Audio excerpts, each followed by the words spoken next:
comenzaré platicándoles sobre cómo se podría usar o cómo se está usando en algunos casos la medicina de precisión en el tratamiento de la obesidad. Es bien sabido que la prevalencia de obesidad ha aumentado a un ritmo muy vertiginoso en el mundo durante las últimas décadas.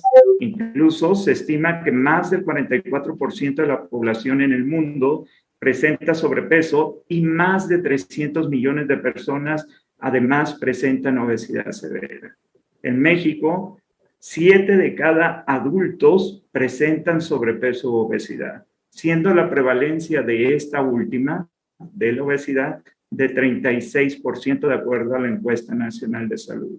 Tenemos que considerar que bajo la situación de cuarentena, probablemente la pandemia podría haberse agravado. La obesidad es de gran importancia, dado que es el principal factor de riesgo de las enfermedades crónico-degenerativas de mayor morbimortalidad en México, como son la diabetes tipo 2 y la enfermedad cardiovascular, las cuales representan el principal reto para la salud pública en este siglo. Por ello, es de gran importancia el desarrollo de estrategias efectivas para prevenir y controlar la obesidad.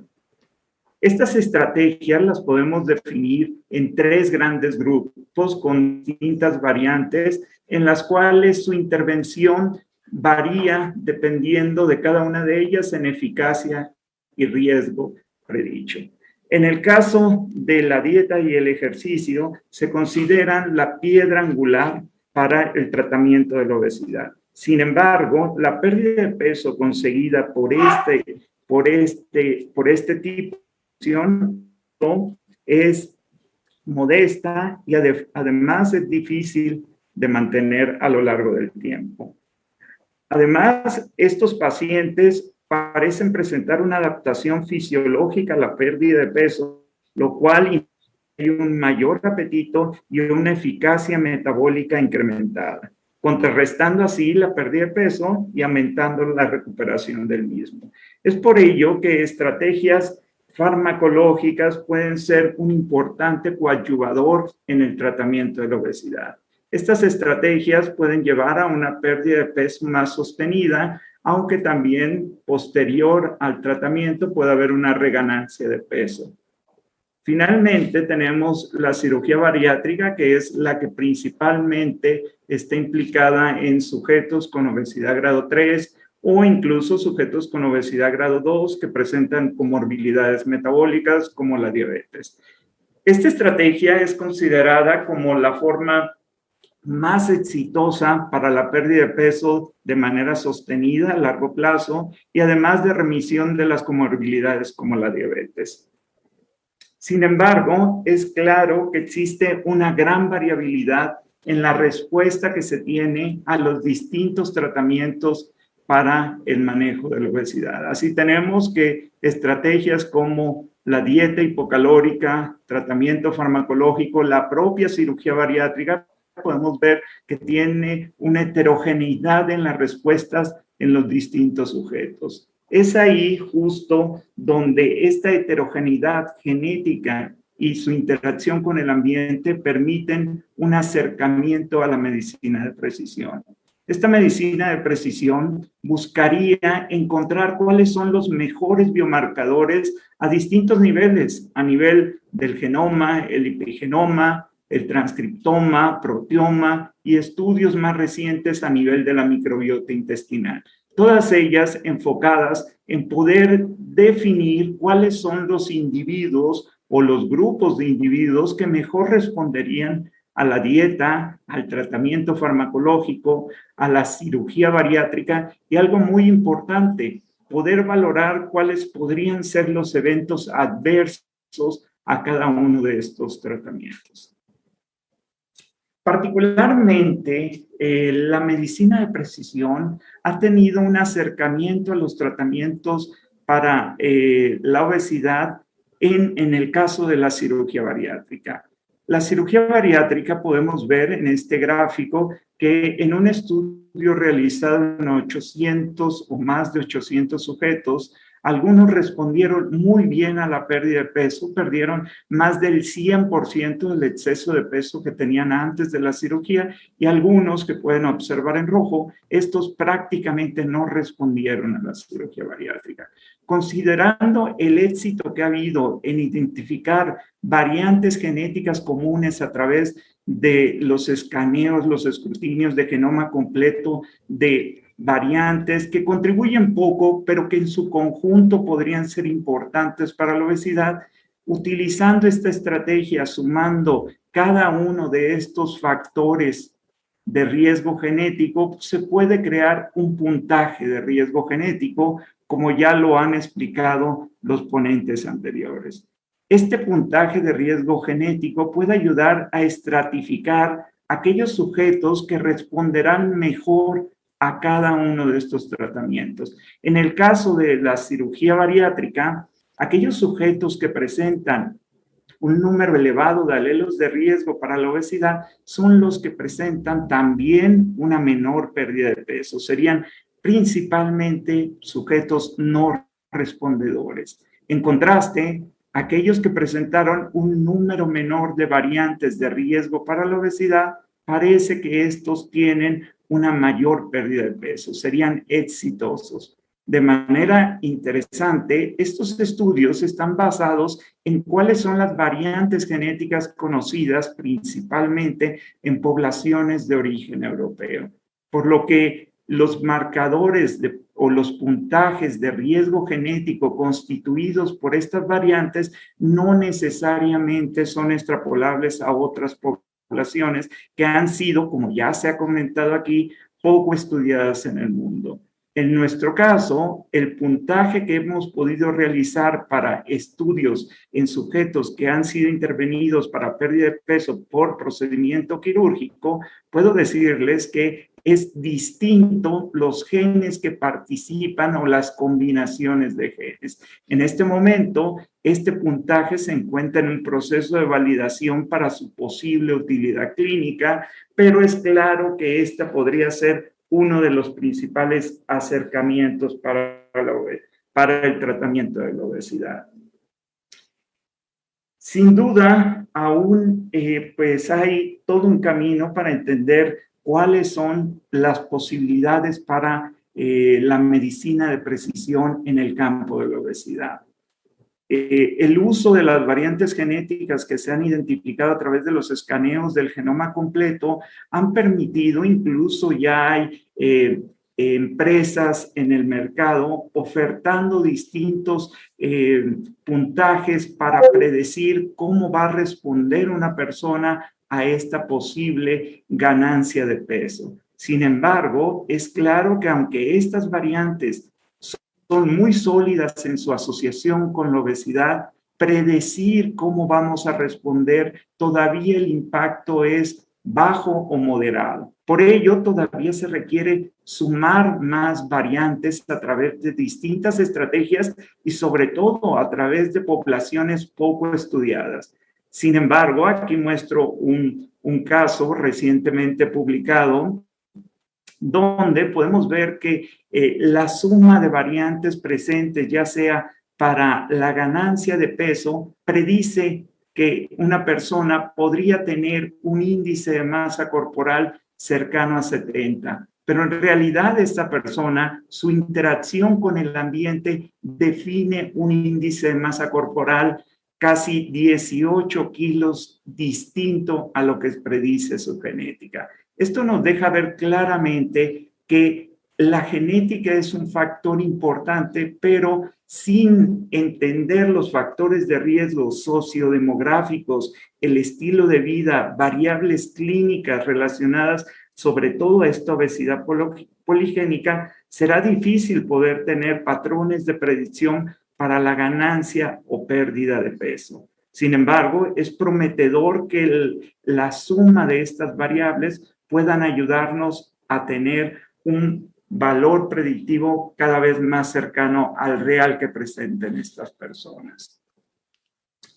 Sin embargo, pues mientras que la utilidad clínica que pueden tener los puntajes de riesgo genético están todavía en procesos de poderse madurar y validar a través de distintos grupos de estudio, el análisis de variantes que tienen un efecto funcional grande o que condicionan a una obesidad monogénica, como podrían ser las descritas principalmente en el receptor de melanocortina, podrían tener un papel tan importante que podrían ser un modelo para acercarnos a esta medicina de precisión justo en pacientes que podrían, donde el ambiente podría tener un menor peso que la propia genética. Entonces, bajo esa premisa, las variantes raras con un efecto mayor podrían impactar de manera importante en la obesidad y en otros fenotipos.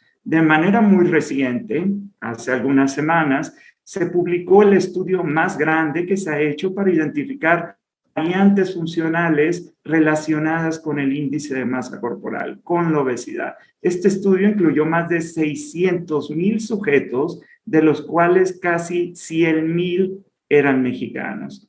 Esto permitió identificar variantes funcionales, muchas de ellas muy raras, entre 1 en 1,000 o 10,000 sujetos, pero algunas de ellas llamaron poderosamente la atención, ya que particularmente se encontraron frecuentes en población mexicana. Este es un caso único, ya que fue la única variante que tuvo una frecuencia mayor al 1%, siendo una variante de pérdida de función en el gen del receptor de melanocortina 4. Esta variante de pérdida de función en el receptor de melanocortina solamente se encontró en la población mexicana, dando un riesgo de una obesidad monogénica o una obesidad con una variante con un alto efecto 7 veces mayor que lo que se encontró en el resto de las poblaciones europeas. Ninguna otra variante tuvo una frecuencia ni cercanamente parecida. Entonces, ¿qué hace el gen del receptor de melanocortina? De manera muy general, el receptor de melanocortina funciona a través del sistema nervioso central y cuando éste se expresa, nos lleva a un proceso de saciedad. Dejamos de comer. ¿Qué pasa cuando se tienen mutantes o cambios que afectan la función de dicho receptor? Como es el caso de la variante isoleucina 269 asparagina, que los ensayos in vitro muestran que abate la función del gen, no habría este proceso de saciedad. En consecuencia, las personas comen más y habría un proceso de disfagia. Pero fuera de la importancia funcional, pensaríamos que al ser variantes raras, el impacto poblacional podría ser escaso. Creo que nada más lejano a ello, considerando que entre 3 o 4 sujetos con obesidad en México presentan esta variante. Esta variante ya había sido previamente reportada por otros grupos y también identificada por nosotros en estudios previos, donde se encontró que aumenta el riesgo de obesidad en la población mexicana de manera muy importante. Me atrevo a decir que probablemente sea la variante más relevante para la obesidad en nuestra población. Si 4 de cada 100 sujetos tienen esta variante y consideramos que hay 30 millones de personas con obesidad en nuestro país, podríamos estimar que alrededor de 1 millón de sujetos con obesidad pueden presentar esta mutación. Entonces, aquí creemos que hay un espacio, un nicho muy importante para la medicina de precisión. ¿Será que identificar estos sujetos, hacer un tamizaje para identificarlos, tendrá relevancia para el seguimiento, para los cuidados que se deben de tener en esta población en alto riesgo de obesidad y de complicaciones metabólicas, donde podríamos definir a qué tipo de tratamiento responden mejor? ¿A la dieta, a los tratamientos farmacológicos, a la cirugía bariátrica? En nuestro grupo, en colaboración con otros grupos de investigación, hemos empezado a evaluar cómo responden estos pacientes a todas estas estrategias. Llama la atención en el caso del receptor de melanocortina, como mencionaba, clave en el proceso de regular la saciedad, que la mayoría de los fármacos en el mercado aprobados para el tratamiento de la obesidad actúan de manera directa o indirecta sobre el receptor de melanocortina.